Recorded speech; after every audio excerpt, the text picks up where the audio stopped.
Boker Tov, nous sommes le 5 décembre 2017, le 17 Kislev 5778. Daniel Haïk au micro, David Amara et Michael Ankerman sont à la technique ce matin ensemble pour nous présenter cette heure d'actualité, une heure d'actualité qui va débuter dans quelques instants par le premier journal. Vers 8h10, notre invité, l'invité de la rédaction, sera le journaliste Stéphane Amar. Nous parlerons avec lui de la problématique posée par, on va dire, au moins une partie de la population bédouine en Israël, dans le sud du pays, et ce, entre autres, après que 2 bédouins aient été arrêtés en début de semaine pour avoir apparemment assassiné le soldat Ron Yitzhak Koukia jeudi soir dernier à Arad. Vers 8h20-25, Eliana Gurfinkel nous présentera sa chronique Un jour notre histoire. Vers 8h35, je vous présenterai la revue de la presse et des médias israéliens. Et aux alentours de 8h45, nous serons en ligne avec Yossi Lesser, qui est le fondateur, le patron de Blue Power, une société israélienne qui s'est spécialisée dans la production d'énergie, en particulier d'électricité. Et nous parlerons avec lui du développement du partenariat énergétique entre l'Afrique et Israël sous les auspices des États-Unis, et ce dans le cadre du projet Power Africa, visant à fournir de l'électricité aux Africains. Un partenariat qui a été inauguré hier à Jérusalem en présence du Premier ministre Binyamin Netanyahou, de l'ambassadeur des États-Unis David Friedman et des ambassadeurs de nombreux pays africains. Les grands titres de la matinée, de ce début de matinée, plusieurs explosions ont été entendues cette nuit dans le Negev, dans le domaine de juridiction du conseil régional d'Eshkol, à proximité de la bande de Gaza. L'alerte rouge a été déclenchée dans la région. Apparemment, plusieurs roquettes ou missiles ont été tirés durant la nuit à partir du nord du Sinaï en direction du territoire israélien. Pour l'instant, les forces de sécurité israéliennes n'ont pas encore repéré les points de chute de ces roquettes. Il faut rappeler qu'il y a 2 mois, un tir de ce type avait été enregistré toujours à partir du nord du Sinaï, et côté israélien, on avait alors estimé qu'il s'agissait d'un tir d'une milice affiliée à Daesh. La Syrie accuse Israël d'avoir à nouveau lancé durant la nuit un raid aérien contre l'une de ses installations. Apparemment, c'est le centre de recherche scientifique de Jamaria, dans la banlieue de Damas, qui aurait été ciblé par des appareils de la chasse israélienne. Des témoins ont entendu plusieurs explosions.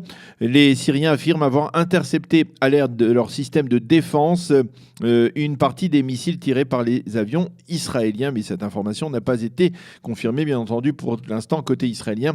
On ne réagit pas à ces accusations sur un nouveau raid aérien donc contre des installations syriennes à Damas.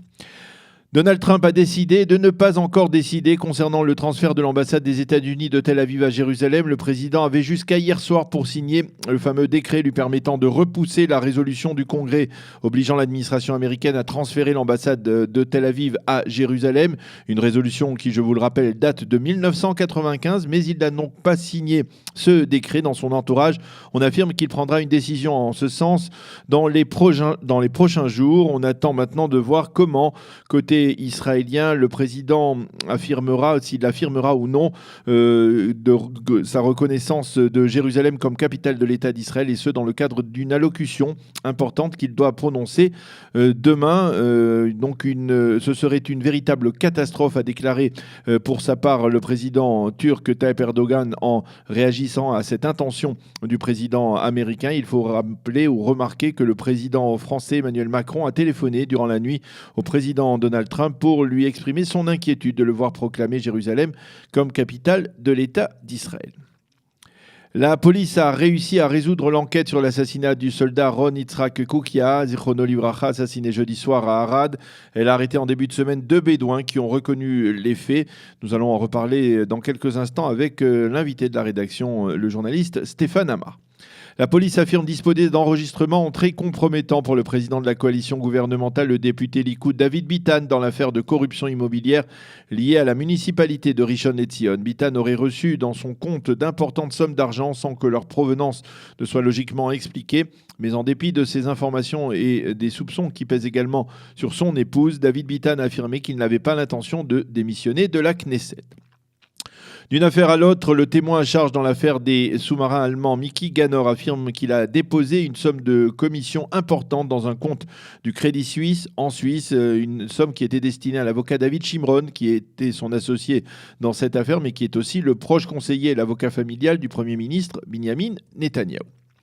L'Association des droits de l'homme et du citoyen en Israël a publié son rapport annuel pour 2016 et elle affirme que cette année s'est caractérisée par des efforts nombreux de porter atteinte au statut de ce que l'on appelle les Shomrei Asaf, c'est-à-dire les gardiens de la démocratie israélienne, comme la Cour suprême, le conseiller juridique du gouvernement et la police. Selon l'association, le phénomène de délégitimation d'adversaires politiques et le refus de pluralisme de pensée a été très marquant cette année dans la société israélienne et dans la classe politique en particulier. La météo pour terminer, après plusieurs jours printaniers, le temps va passer d'un seul coup ce soir à l'hiver et ce pour les prochains jours avec des températures qui seront nettement en baisse.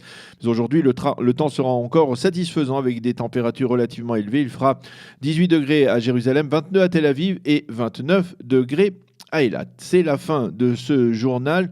Nous allons marquer une petite pause et on se retrouve tout de suite avec notre invité, l'invité de la rédaction, le journaliste Stéphane Amar, journaliste à BFM et à Arte entre autres, avec qui nous allons parler de la situation des Bédouins après qu'il ait été établi que ce sont donc 2 Bédouins qui ont assassiné jeudi soir le soldat Ron Yitzhak Koukaï qui se trouvait près du centre commercial d'Arad.